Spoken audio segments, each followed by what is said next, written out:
Hello welcome back to light recipes. நம்ம இப்போ Chettinad chicken குழம்பு எப்படி வைக்கிறதுன்றத பார்க்க போகிறோம். இது நாட்டுக்கோழி, நீங்கள் ப்ராய்லர்லேயும் செய்யலாம்.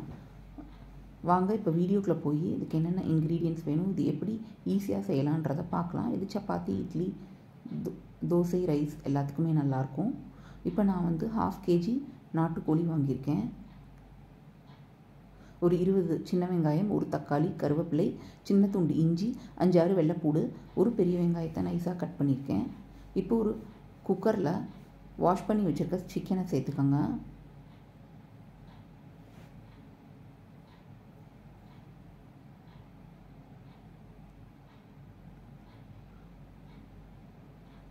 கால் டீஸ்பூன் மஞ்சள் தூள்,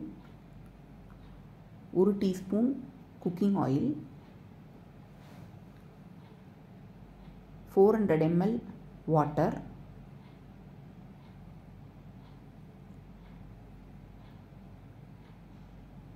நாட்டுக்கோழின்றனால ஒரு 3 விசில் விட்டுக்கலாம். நீங்கள் ப்ராய்லர் கோழி வாங்கினீங்கன்னா டைரெக்டாகவே சமைச்சிக்கலாம். 1/4 டீஸ்பூன் உப்பு. ஸோ இப்போ இதை நீங்கள் வந்து 3 விசில் மீடியம் ஃப்ளேமில் விட்டுக்கோங்க. இப்போ பாருங்கள், இந்த சிக்கன் வெந்திருக்கு. இப்போ ஒரு ஃப்ளாட் கடாயை ப்ளேஸ் பண்ணிக்கோங்க. ஆயில் 50 ml போர் பண்ணிக்கோங்க. இதில் 1/4 டீஸ்பூன் சோம்பு, 1/4 டீஸ்பூன் மிளகு, 1/4 டீஸ்பூன் சீரகம். இது நல்லா பொரிஞ்சு வரட்டும். பொரிஞ்சு வந்ததுக்கப்புறமா இஞ்சி, வெள்ளைப்பூடு இது ஒரு வதக்கிக்கங்க. கருவேப்பிலை, சின்ன வெங்காயம்,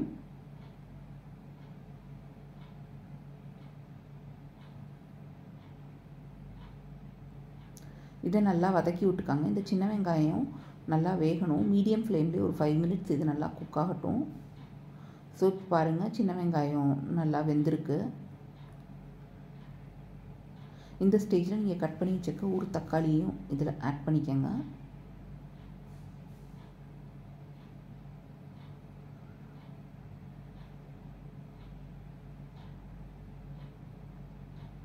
லைட்டாக அந்த தக்காளி வேகிறதுக்காக உப்பு சேர்த்துக்கோங்க.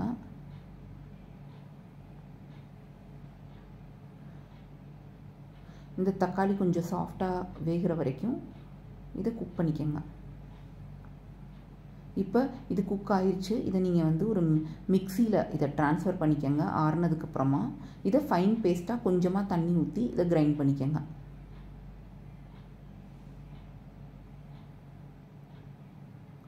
இது வந்து நம்ம மிக்சியில் அரைச்சிட்டு பேஸ்ட்டாக போட்டோம்னா குழம்பு கொஞ்சம் திக்காக கிடைக்கும். இப்போ ஒரு ஃப்ளாட் கடாயில் மறுபடியும் வந்து 50 ml ஆயில் போர் பண்ணிக்கோங்க.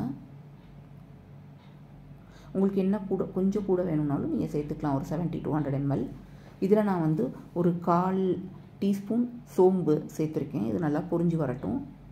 கட் பண்ணி வச்சுருக்க ஒரு பெரிய வெங்காயத்தை இதில் சேர்த்துக்கிறேன். நீங்கள் சின்ன வெங்காயமும் சேர்த்துக்கலாம் நைஸாக கட் பண்ணிவிட்டு. கருவேப்பிலையும் சேர்த்துக்கோங்க. இது நல்லா வதக்கி விட்டுக்கோங்க. இது நல்லா கலர் மாதிரி இந்த வெங்காயம் வெந்து வரணும். இதில் இப்போ நீங்கள் வந்து 2 டீஸ்பூன் கறி masala powder, 2 teaspoon sambar powder, குழம்பு தூள்னு சொல்லுவோம்ல, நீங்கள் வேணும்னாலும் தனி மிளகாத்தூள், சில்லி பவுடர் சேர்த்துக்கலாம். இப்போ நான் அரைச்சி வச்சுருக்க பேஸ்ட்டையும் இதில் சேர்த்துக்கிறேன். சின்ன வெங்காய பேஸ்ட். இப்போ நம்ம ஏற்கனவே சிக்கன் வேக வச்சுருக்கோம்ல, அந்த சிக்கன் பீசஸை மாத்திரம் இதில் நீங்கள் சேர்த்துக்கோங்க. அந்த சிக்கன் தண்ணி இருக்கட்டும், நம்ம லேட்டர் ஸ்டேஜில் சேர்த்துக்கலாம்.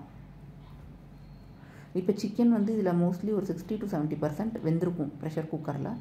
நாட்டுக்கோழினால் நான் ஏற்கனவே வேக வச்சுருக்கேன். இதை நல்லா கிண்டி விட்டுக்கோங்க. அப்போ தான் மசாலா வந்து எல்லா இடத்துலையும் கோட் ஆகும். லைட்டாக உப்பு போட்டுக்கோங்க. அதையும் கிண்டி விட்டுக்கோங்க.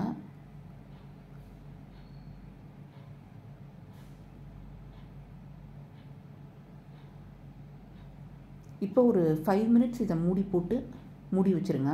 அப்போ தான் இந்த ஸ்பைசஸ் எல்லாமே போய் சிக்கனில் சாரும். இது வந்து மீடியம் ஃப்ளேம்லேயே இருக்கட்டும், இல்லைனா சட்டியில் பிடிச்சி போயிடும். இப்போ பாருங்கள், இதை நீங்கள் கிண்டி விட்டுக்கோங்க. இப்போ நம்ம சிக்கன் வேக வச்ச தண்ணி இதில் ஆட் பண்ணிடலாம்.